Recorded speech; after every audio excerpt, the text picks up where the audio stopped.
Hello বন্ধুরা, আমাদের all in one SD চ্যানেলে আপনাদের স্বাগতম। আমি দীপিকা চলে এসেছি আপনাদের জন্য কথা সিরিয়ালের আপডেট নিয়ে। কথা নানাভাবে পুলিশ নকল সাজিয়ে অগ্নিকে অ্যারেস্ট করে নিয়ে চলে যায়। এরপরে কথা বলে, আমি আপনার পিছু পিছু যাচ্ছি, আপনি একদম চিন্তা করবেন না। দাদু ভাই স্বপনকে স্যারকে ফোন করেও কোনোভাবেই কিছু কুলকানারা করতে পারে না। মান্নবীও তার দাদানকে অভিযোগ তুলে নিতে বলে, কিন্তু সে কোনোভাবেই তুলবে না। অগ্নির গাড়ির পিছু পিছু কথাও চলে যায়। এরপরে তাকে একটা বন্ধ গুদাম ঘরে নিয়ে যাওয়া হয়। সেখানে কথাকে দেখে অগ্নি চমকে যায়। এরপরে সেখানে স্বপন স্যারও থাকে। তারা দুজনে মিলে মান্নবীকে ধরতে এই মিথ্যে বিয়ের ষড়যন্ত্র ফাঁস করতে একটা চক্রান্ত করেছে।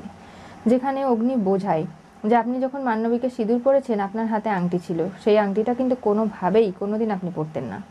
আর এরপরে আপনি যেভাবে দেখুন ড্রিঙ্ক করে বেরিয়েছেন, নিজেকে সামলাতে পারছেন না, অথচ বিয়ের ভিডিওতে সেরকম কিছুই মনে হচ্ছে না। এই ভিডিওটা সম্পূর্ণরূপে ফেক তৈরি করা হয়েছে। তাই বলছি যে মান্নবীর সঙ্গে এমন একটা চক্রান্ত আমি করতে চলেছি যেখানে ও নিজে মুখে সত্যিটা বলবে। আপনি শুধু আমার হাতে হ্যাঁ নাতে না মেলাবেন।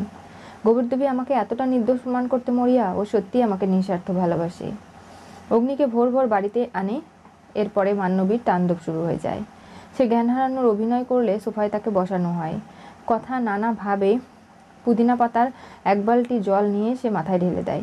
মান্নবী অভিযোগ করলে অগ্নির কাছে কি বলবে অগ্নি, সবটা শোনা ছাড়া তার কাছে উপায় নেই। এরপরে কথা দিয়ে দেয় যে মান্নবীর সঙ্গে আবারও তারপর অগ্নির বিয়ে দেবে। এরপরে সে বাড়ি ছেড়ে চলে যাবে। মান্নবী তো প্রচণ্ড খুশি। অগ্নি এই নিয়ম কোনোভাবে মানতে রাজি না, কিন্তু কথা বলেছে এগুলো মানতেই হবে। তাই সকলের সামনে আর বলার কোনো ভাষা নেই।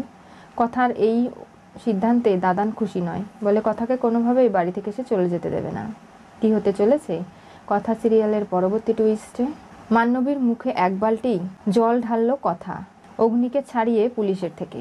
আজকে যেভাবে কথা অগ্নিকে নির্দোষ প্রমাণ করতে মরিয়া, সেরকম পরিবারের কেউই ভাবতে পারেনি। ছোটকাকে দিয়ে স্বপন স্যারকে সমস্ত প্রমাণ দেখানো হয়েছিল। এরপরে অগ্নির কাছে যখন কথা সমস্ত কথা জানায়, তখন অগ্নিও বুঝতে পারে যে আসলেই তার কোনো কিছু মনে না পড়ার কারণ হচ্ছে বিয়েটা মিথ্যে। কি ঘটবে এবার জানতে চোখ রাখতে হবে আমাদের এই চ্যানেলে।